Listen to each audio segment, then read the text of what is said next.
Welcome again here at Digital Wandering, and today I wanted to show the iPhone 4S along with a few other devices, but the main star of the show will be the iPhone. And just to give you a little background on the iPhone 4S, this was released in 2011. I made the purchase of this though in 2012 through Virgin Mobile, who I was using as my carrier at the time. I jumped on it when I saw that they were offering the iPhone, and this is the 16 gigabyte model.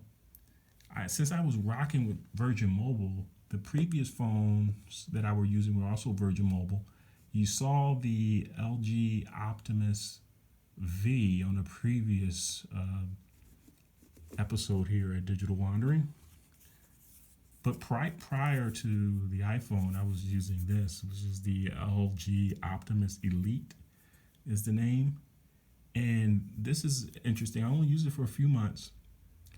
And it was one of the few phones at the time that supported what was called at the time gWallet, which was Google's mobile payment service. It was probably 4 or 5 phones total. Maybe even 4 and 5 total, even including this. I mean, it was a very small number of phones that actually supported Google Wallet at the time. And I only used this for a few months. When I saw that Virgin Mobile was offering the iPhone, I've been using iOS for a long time because I received my first iPod Touch in like 2007, late 2007, and I've been using it for many years. So it was an easy transition going to the iPhone 4S, which was my first real flagship phone. I didn't have a flagship phone prior to this, and I've actually really used a few flagships since. I've been mostly using budget phones, mid-rangers. So this was a great experience. My main phone for about 3 years, from 2012 to 2015. Haven't used it a lot since then, and it's a shame because it's a really good phone. Just to look at it here, now this is not how it would naturally look. It's enclosed in a life-proof case to protect it. It's only been out of this case a few times since 2012, so internally it's in great condition. The case had definitely seen better days. Everything is worn. The buttons here, the power button up top. There used to be a ridged plastic, I guess, to protect the screen. Most of that has peeled off. This was really hard plastic when it was originally released for the most part, and it's really soft and brittle now. And in places, there's a lot of flex here. I don't know if you can hear that. But I'm glad that it was here all this time because it protected the device. And this device, unfortunately, I do not have a lot of the third-party apps that I once had here. Most of the third-party apps have been removed. I only retained a few of the third-party because at the time, this is only 16 gigabytes.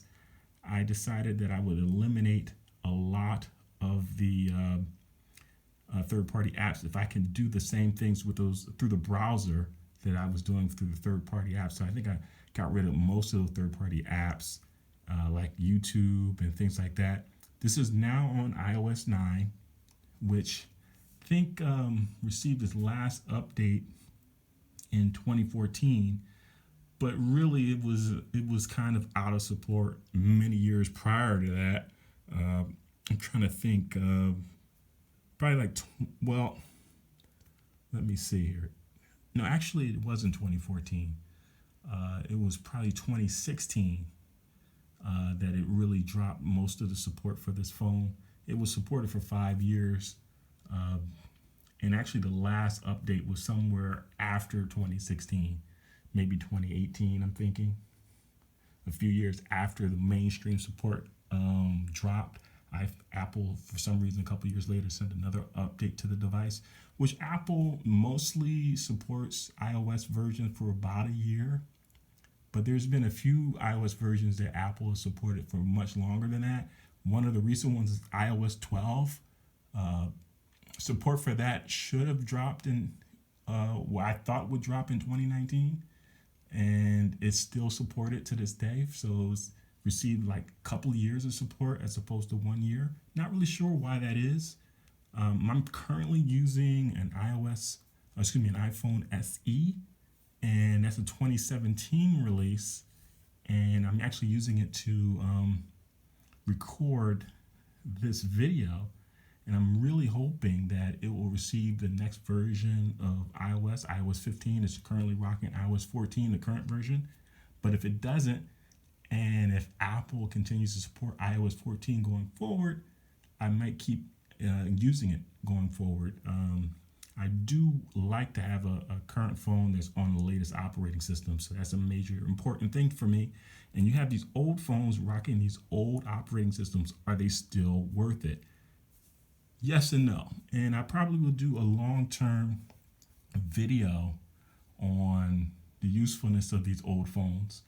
But just looking at the iPhone 4S, one of the things that I really like about this phone personally is that the battery life is great. I don't know if you can see this, but I charged this a couple of days ago, and I've been playing with it on and off since, and it's still at 43%. This in standby just has a really low power draw, and it's amazing for a 9-year-old phone to still have a really great functioning battery. And it's one thing, and this battery is not huge by any standards of today.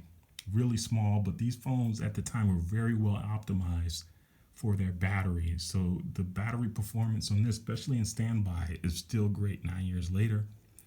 I do miss the fact that I've removed a lot of these older apps because this is now an unsupported browser that hasn't been updated in quite some time, and it is difficult to do things on.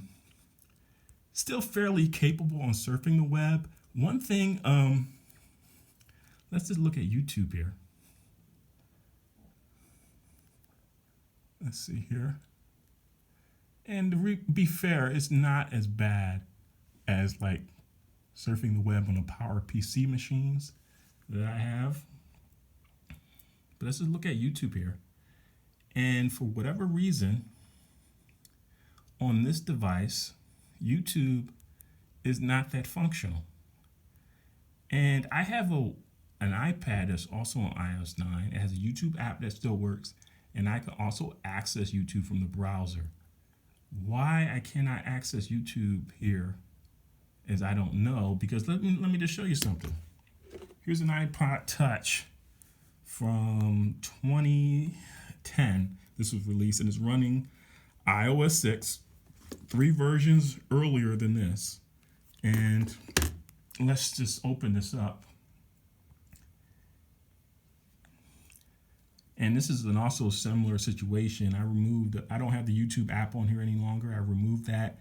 I only retained a few apps because I was using this as a media player after it in the later stages. So I filled it up with music and ebooks, and that was my main use for this. But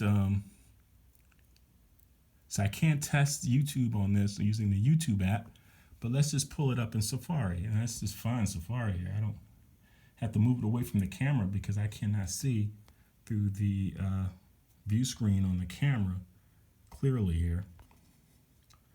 Okay, so this is YouTube on iOS 6, and I don't know what I just pulled this up randomly. This is a random video. Hopefully the audio's not on. Don't want to get a copyright strike. It's time to scare some people. Oh, look at that. Let's turn down that audio. I think I'm turning it down there. But see, this is on iOS 6 and YouTube works through the browser, where it doesn't work on the iPhone 4S on iOS 9. So I don't know. So it's something to do with the device, but the device otherwise performs just fine. And it performs in the browser for other websites as well. Let's just see if we can pull up. Oh, I hate typing on this when I can't, looking at the view screen. This is so hard. Okay, let me pull it away and just pull up the New York Times. It is so hard for me to type on it, looking through the view screen. Okay. This is normally, New York Times is also one of my test sites that I often use. And I just want to see. So this comes up and looks pretty good. Brought up a mobile version, it looks like. And that came up pretty fast. I don't know why YouTube doesn't work on this. But that's the thing you're going to have to deal with when using one of these old devices on an old version of the operating system. Is not linear. Like the fact that it works on this iPod Touch, the iPod Touch, I think this is the 4th generation iPod Touch from 2010, YouTube, but not on a 2011. We're running with a much later version of iOS. So it's weird anomalies, especially since I can get that YouTube working on a similar device of a similar time period running the same operating system. It's just really weird. Now, using this for its base things, the things that it does well, can still be fun. I still have fun using this, but because of just minor issues, and not really major issues, but minor issues, I wouldn't really use this as a main phone today. One thing that I could say that could be a potential minor or major issue for individuals. Now, if I can get this close here, it doesn't have an active plan. I don't know if you can see this here. Hopefully it'll focus. It just shows the Virgin Mobile symbol. Still has a Virgin Mobile SIM in here, although it's not active. And it seems to still be connecting or getting a signal from the towers. This is a 3G phone. So this would be one of the major things where you would maybe want to avoid this phone, because it is 3G as opposed to 4G. And 3G is being phased out in many places. So the long-term ability of this phone to connect to a tower is going to be very slim for a lot of people. But yeah, this is the iPhone 4S. I may show it again, doing other things that it's capable of. But I think it's a good phone if you're a collector or if you just enjoy using old tech. It can be really fun. But this is Digital Wandering signing off.